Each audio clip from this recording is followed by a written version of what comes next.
শহরের এক অন্ধকার গলিতে ছোট বিজয়ের দিন কাটত প্লাস্টিক কুড়িয়ে, আর তার একমাত্র সঙ্গী ছিল এক রোগা নেড়ি কুকুর বাঘা।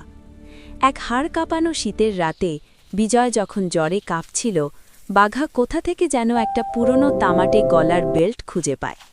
বাঘা সেটা গলার পরতেই ওর শরীর থেকে এক অলৌকিক সোনালি আভা বের হতে শুরু করে, যা মুহূর্তেই বিজয়ের জরাজীর্ণ ঘরটাকে আগুনের মতো ওম দিয়ে ভরিয়ে দেয়।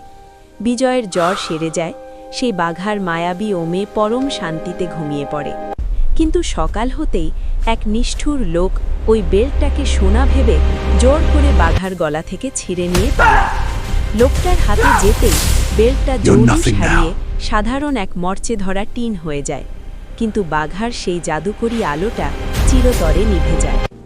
এখন সেই অন্ধকার গলিতে বিজয় আর বাঘা একে অপরকে জড়িয়ে ধরে শুয়ে থাকে।